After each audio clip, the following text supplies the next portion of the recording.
Olá, tudo bem? Pessoal, a gente vai começar as resenhas. Eu escolhi reflexões sobre a alfabetização da Emília Ferreiro. Para os vídeos não ficarem muito longos e não ser muito cansativo, eu vou fazer uma divisão. Esse livro da Emília Ferreiro, ele é composto por 4 trabalhos diferentes dela, tá? Então, para cada trabalho eu vou fazer um vídeo, tudo bem? Só que eu queria fazer um convite para vocês. Eu queria muito que vocês lessem um artigo antes de assistir as resenhas que eu vou fazer dos livros de alfabetização do nosso edital, que é um artigo da Maria Rosário Longo Mortati, que chama História dos Métodos de Alfabetização no Brasil. Roberta, para quê? Para entender cada livro dentro do momento que ele foi escrito, tá? Esse livro que a gente vai começar, que a gente vai principiar os estudos, ele é uma obra de 1981. Se a gente falar da alfabetização em 1981 e falar da alfabetização no ano de 2020, a gente tem uma diferença muito grande de lá para cá, tá? Tanto que muita coisa que eu vou falar hoje, vocês vão falar assim, mas agora é assim na escola, a gente tem essa visão hoje na escola, mas a gente tem essa visão na escola hoje por causa desse livro que tem quase 40 anos. Tá? A gente vai ter essa visão por causa de uma coisa que foi feita antes. E é interessante vocês entenderem o momento em que ela foi feita. Até pelo movimento que nós estamos tendo de voltar a discutir métodos de alfabetização. E a alfabetização não é uma questão de método. Tá? Tem até um livro da Magda Soares que ela pergunta, o nome do livro é Alfabetização, questão de método, né? Não é uma questão de método, estou afirmando para vocês, não é uma questão de método. Se fosse uma questão de método, a gente não ia ter os problemas que nós temos, tá? Porque antes, há 40 anos atrás, a única discussão em cima da alfabetização era o método. Por que eu quero que vocês leiam? Para vocês entenderem a cabecinha da Emília Ferreira quando ela escreveu este livro. A gente vai começar pelo trabalho dela, que se intitula A Representação da Linguagem e o Processo de Alfabetização, que eu gosto bastante, porque ela vai encarar esse processo da aquisição da linguagem escrita para a criança não como a codificação, mas como um sistema de representação, e aí ela vai ter todo um texto explicando por que quando a criança ainda não é alfabetizada, ele não é um código. E aí ela vai explicar o que é o sistema de representação. Então, vamos lá. Primeiro de tudo, inicialmente, né, quando a gente pensa lá na década de 70, 60, 80, lá atrás, para a criança ser alfabetizada, eles acreditavam, né, era senso comum, tá? Precisava de 2 coisas. Você precisava de um método de alfabetização e você precisava do estado de prontidão, de maturidade da criança. Então, a criança era treinada, então ela tinha um treino visual, ela tinha um treino auditivo, ela tinha um treino de escrita e acreditava-se que isso, junto com o método de alfabetização, era suficiente para essa criança se apropriar do sistema de escrita, saber ler e escrever. Mas o que acontecia? Eles viam, né? As estatísticas mostravam que isso era insuficiente, porque as crianças aprendiam a fazer a letra, elas sabiam diferenciar uma letra da outra, elas sabiam o nome da letra, mas elas não aprendiam a ler e escrever. Mesmo você tendo um método, na época era muito, aqui no Brasil era muito popular o método silábico, eu fui alfabetizada por ele, grande chance de vocês terem sido alfabetizados por ele também. E aí vocês vão falar, mas alfabetizava, né? Nós nos alfabetizamos, mas tem gente que não conseguiu, tá? Por isso que a gente tem tanto analfabeto funcional com a nossa idade. Se fosse tão maravilhoso, a gente não tinha analfabeto funcional. Então, nesse período, acreditava-se que para ter alfabetização, a criança precisava estar pronta, né? Estar madura e ter um método. E não dava certo. E a Emília Ferreiro, ela apontou o terceiro elemento, que era o que estava faltando para as coisas acontecerem, e ela chamava de a natureza do objeto de conhecimento envolvendo essa aprendizagem. E essa natureza do objeto de conhecimento, ela nos apresenta uma tríade. E aí, o que é essa tríade? É o sistema de representação alfabética de linguagem, a concepção de quem ensina e a concepção de quem aprende. Então, esse trabalho dela, ela vai se centrar nisso. Ela vai explicar o sistema de representação alfabética, ela vai falar um pouco sobre as concepções de quem ensina e as concepções de quem aprende. E a gente vai começar pelo sistema de representação. A escrita pode ser considerada uma representação da linguagem ou um código de transcrição gráfica das unidades sonoras. Então, quando a gente pensa na escrita, o que é a escrita para nós? É uma representação, é um sistema de representação quando a gente pensa na escrita, ou ela é um código? A gente codifica e decodifica, nós, alfabetizados, ou é um sistema de representação? Para nós que já somos alfabetizados, nós vamos encarar a escrita como um sistema de codificação e decodificação, tá? Quando a gente faz leitura e escrita, para a gente é um sistema de codificação e decodificação, porque nós já nos apropriamos da representação da linguagem, tá? É que a gente não lembra de quando a gente era analfabeto.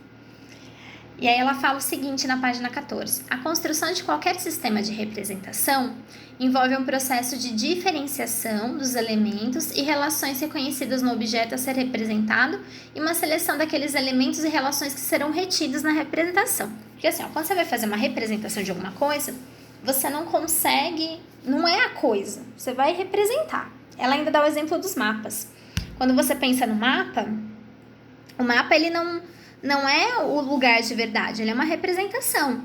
Então, se você tem pontinhos, você tem círculos pretos, esses círculos pretos são cidades. Se você tem risquinhos ali azuis, eles são rios.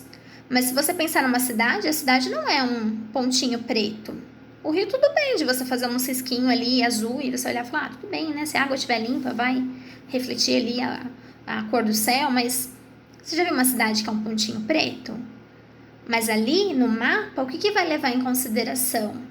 A longitude, a altitude, né? A questão da localização. Eu não vou adentrar muito aqui, que eu não sou da área de geografia, gente. Né? E aí você tem relevo, aí vai ter diferenciação por cor, você tem mar. Então, tudo isso é um sistema de representação. Ele representa território, mas ele não consegue captar tudo o que existe no território na hora de fazer essa representação. Ele escolhe alguns elementos e alguns elementos ficam de fora. A mesma coisa acontece com o sistema de escrita, enquanto sistema de representação. Algumas coisas a gente consegue transcrever e outras não.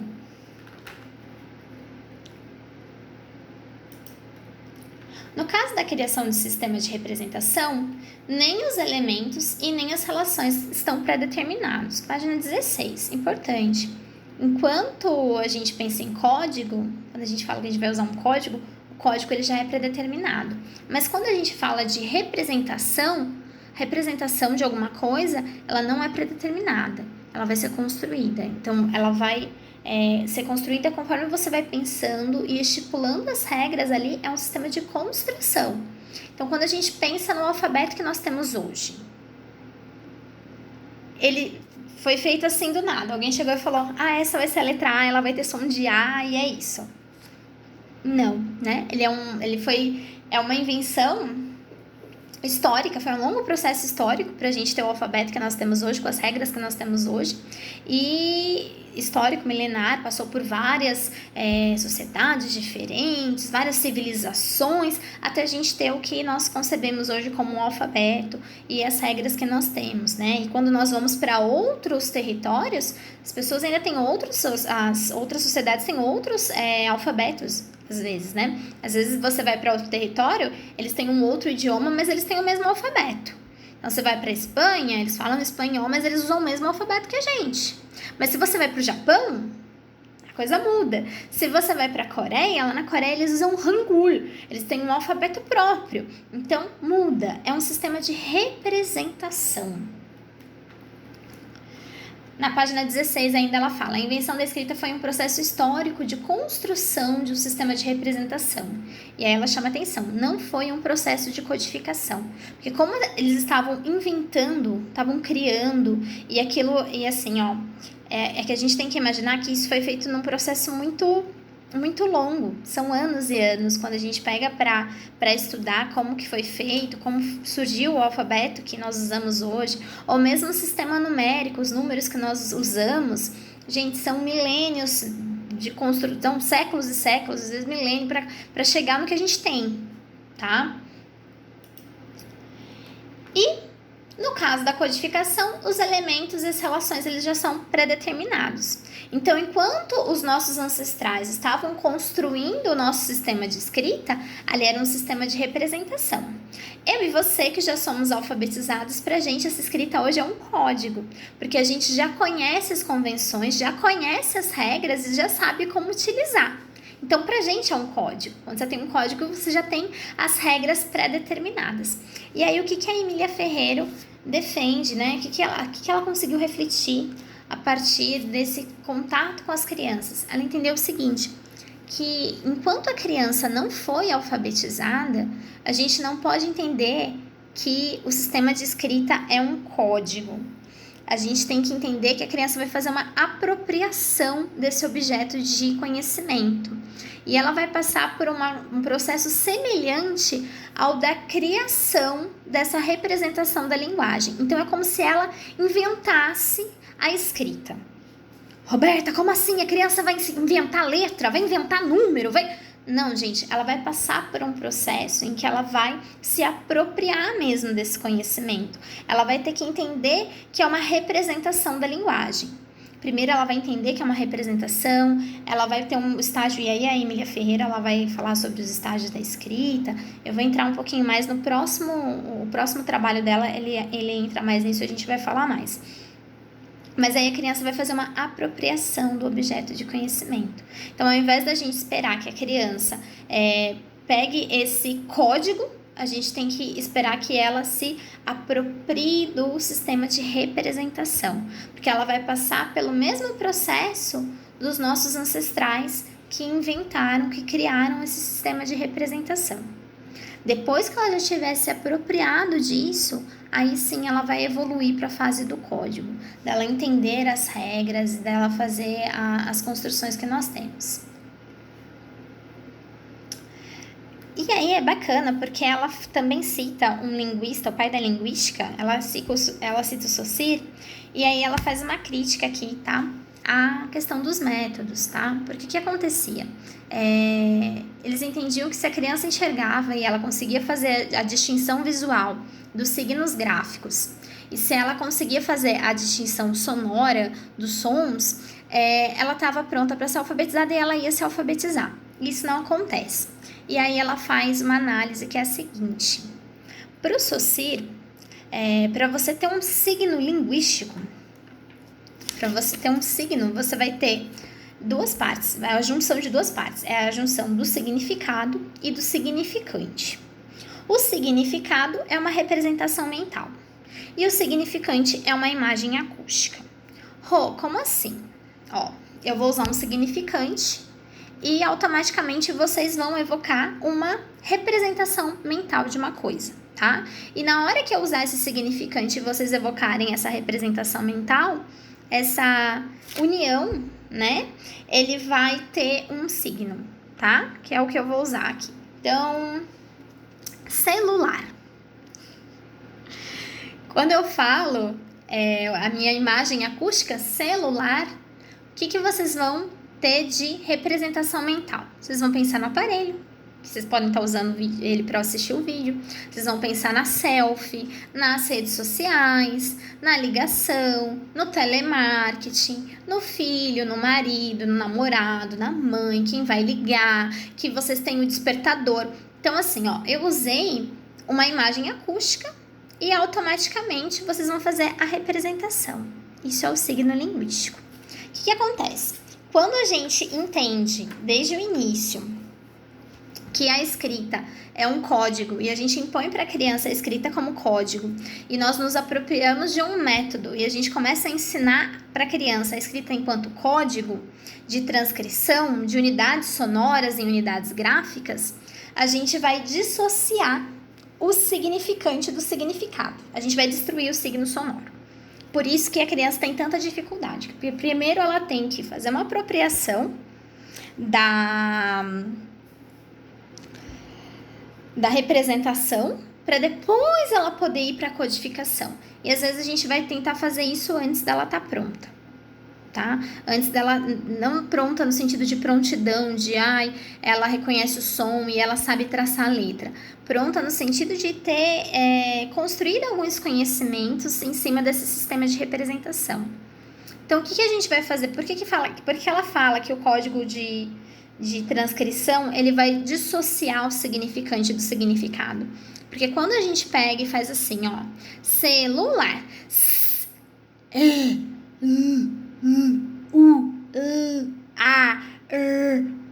Para criança, gente, isso não tem significado nenhum. Aqui a gente quebrou o signo. Porque quando eu começo a fazer esse monte de som solto para mostrar para a criança que ela vai ter que juntar um som para formar uma palavra, para invocar esse signo, né? E aí a gente ter o acústico e a imagem mental, eu quebrei isso. Eu destruí o signo linguístico para a criança. E aí, a partir dessa análise, desse pensamento da Emília Ferreiro, ela entende porque de boa parte da dificuldade dessas crianças se apropriarem do sistema de escrita. E aí ela termina essa parte do livro, ela fala o seguinte: se a escrita é concebida como um código de transcrição, a sua aprendizagem é concebida como a aquisição de uma técnica.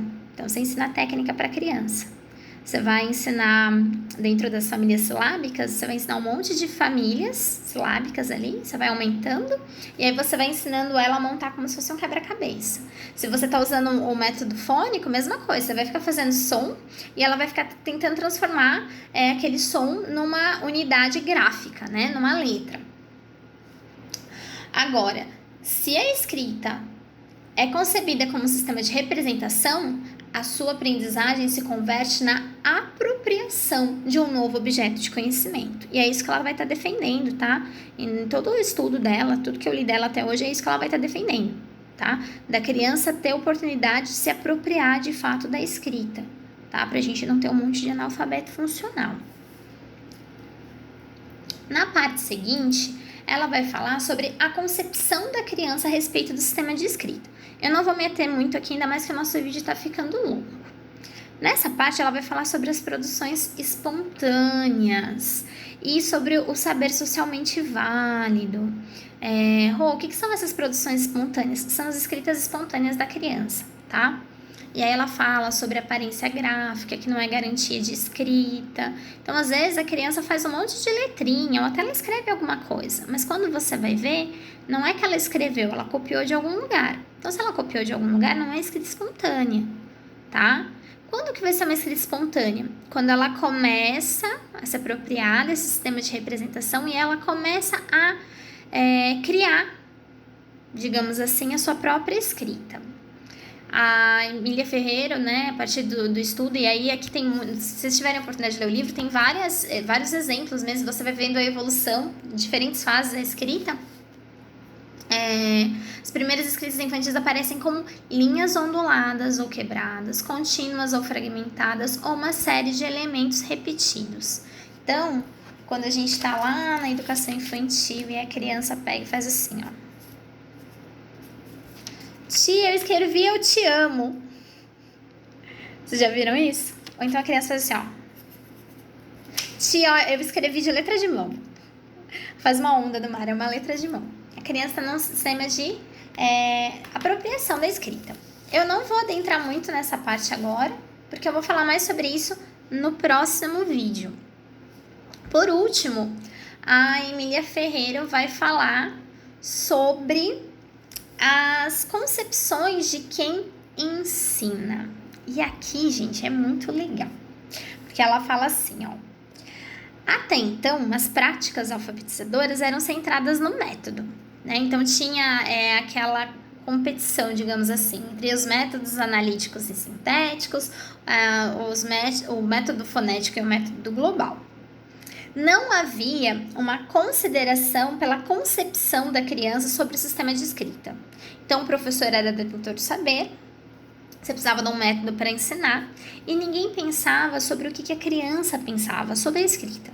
É por isso que são reflexões mesmo da Emília Ferreiro, porque ela se atentou que ninguém olhava para a forma como a criança entendia aquele sistema de representação, aqueles códigos, né? Como que funcionava essa escrita. E aí ela fala o seguinte, que o método não pode criar conhecimento, e ela também fala bastante sobre as práticas, tá? Só que aí ela puxa a nossa orelha para o seguinte: quando nós vamos usar as nossas práticas de alfabetização, ela fala sobre o fato de nenhuma prática ser neutra. Lembra do currículo oculto, quando a gente aprende currículo oculto? Então, nenhuma prática é neutra.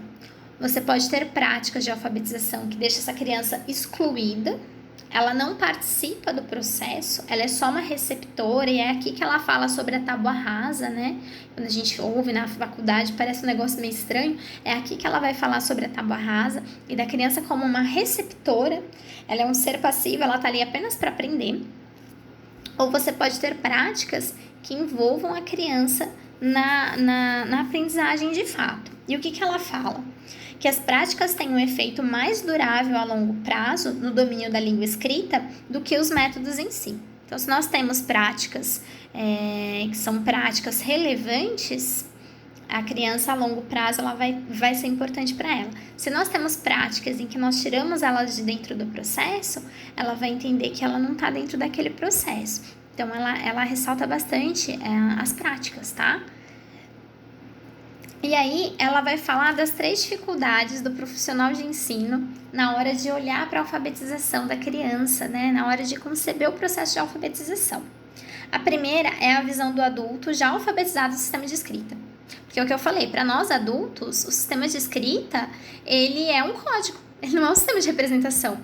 Porque enquanto alfabetizados, qualquer coisa que a gente vê, eu não sei vocês, eu tenho mania de ficar lendo.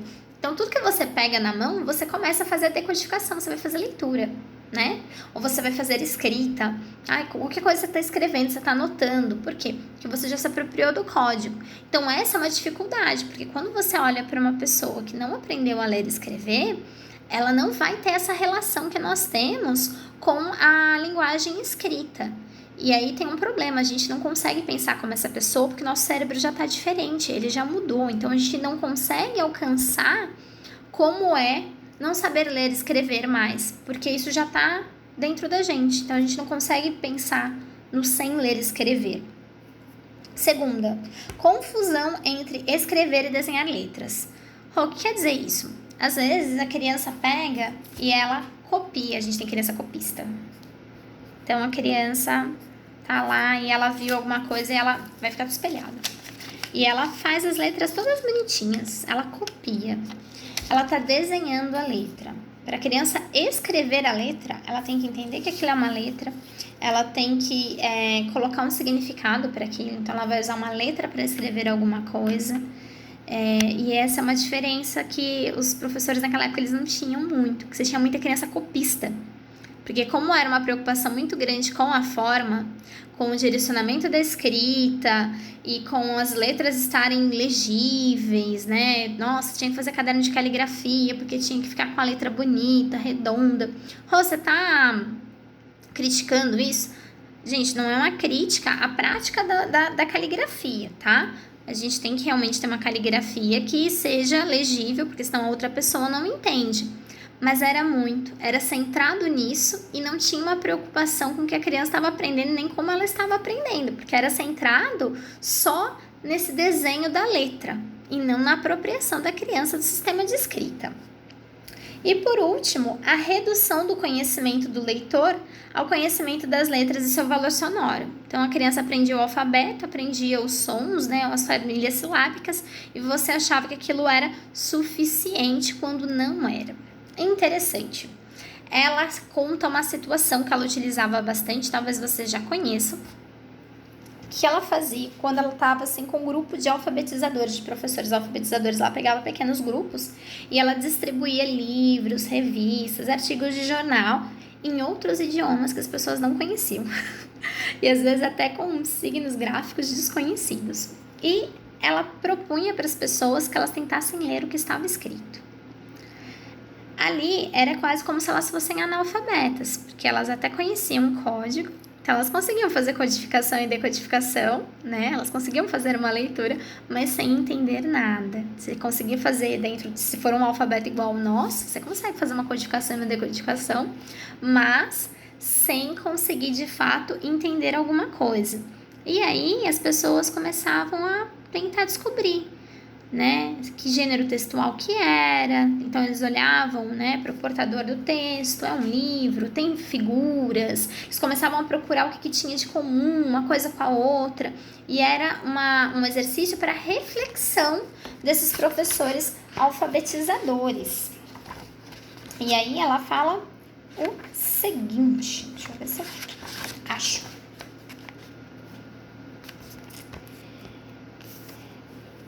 como eles começavam a criar estratégias ali para tentar descobrir o que estava escrito, ela fala o seguinte no livro: esse tipo de conhecimento, geralmente, as crianças não têm.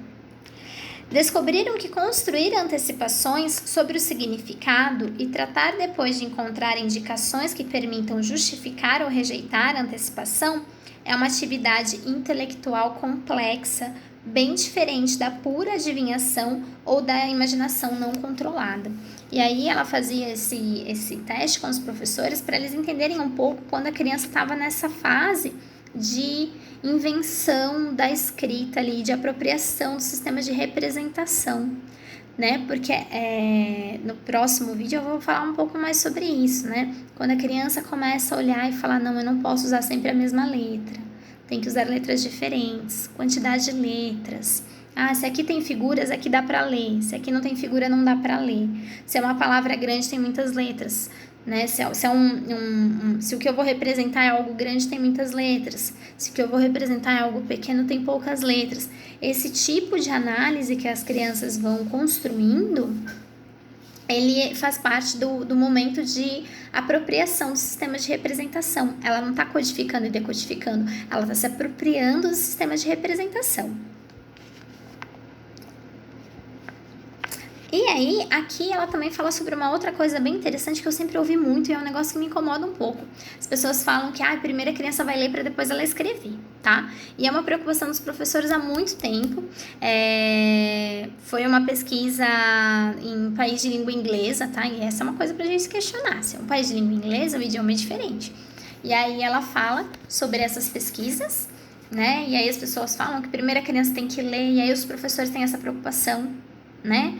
É uma questão de quem ensina, né? A criança tem que ler primeiro. E se o meu aluno aprendeu a escrever primeiro, será que tá errado? Né? Era uma questão de quem ensinava. E também, em relação à metodologia, as letras que vai ensinar, em qual sequência que vai ensinar, se vai ensinar associado ao som, se não vai ensinar associado ao som. O professor estava muito preocupado apenas com a forma. E outra coisa que ela também coloca é o fato dos pais quererem controlar as famílias para elas não ensinarem. A língua escrita é um objeto de uso social, com uma existência social. Então, o que acontece? Quando a criança sai de dentro da escola e ela vai para a rua, ela tem placa com o nome da rua, tem placa de carro, tem placa de moto, tem número na casa, ela chega em casa, tem um monte de embalagem, tem um monte de coisa escrita. Então, a criança tem contato o tempo inteiro com a escrita. A Magda Soares, ela usa um termo que eu gosto bastante e muitas vezes, quando eu usava em trabalhos, o pessoal questionava. Ela fala que nós vivemos uma sociedade grafocêntrica, tá? Ela é centrada, a nossa sociedade ela é centrada na escrita. Então, tudo que você vai pegar, tudo que você manuseia, tudo tem escrito. E aí, o que acontecia? Esse professor de 40 anos atrás, ele não queria que as famílias ensinassem nada em casa para não atrapalhar no processo, porque eles tinham medo das famílias ensinarem coisas erradas. E é uma outra coisa que ela critica. Ela fala que há a necessidade de abrir a escola para a comunidade. Conclusões. Do que foi dito, fica claro, do nosso ponto de vista, que as mudanças necessárias para enfrentar, sobre bases novas, a alfabetização inicial não se resolvem com um novo método de ensino, nem com novos testes de prontidão, nem com novos materiais didáticos. Então, resolver o problema da alfabetização não é método, não é material didático e nem com teste de prontidão. É preciso mudar os pontos por onde nós fazemos passar o eixo central das nossas discussões. Temos uma imagem empobrecida da língua escrita. É preciso reintroduzir, quando consideramos a alfabetização, a escrita como sistema de representação da linguagem. Temos uma imagem empobrecida da criança que aprende, a reduzimos a um par de olhos, um par de ouvidos, uma mão que pega um instrumento para marcar e um aparelho fonador que emite sons. Então, aí a criança vira isso. E a criança é muito mais do que isso. Atrás disso há um sujeito cognoscente, alguém que pensa, que constrói interpretações, que age sobre o real para fazê-lo seu. Um novo método não resolve os problemas. É preciso reanalisar as práticas de introdução da língua escrita, tratando de ver os pressupostos subjacentes a elas, e até que ponto funcionam como filtro de transformação seletiva e deformante de qualquer proposta inovadora. Os testes de prontidão também não são neutros. A análise de suas pressuposições mereceria um estudo em particular que escapa aos limites deste trabalho. É suficiente apontar que a prontidão que tais testes dizem avaliar é uma noção tão pouco científica como a inteligência que outros pretendem medir. Em alguns momentos da história faz falta uma revolução conceitual. Acreditamos ter chegado o momento de fazê-la a respeito da alfabetização. Espero que vocês tenham gostado e espero conseguir postar em breve o próximo vídeo, tá? Um beijo, bons estudos!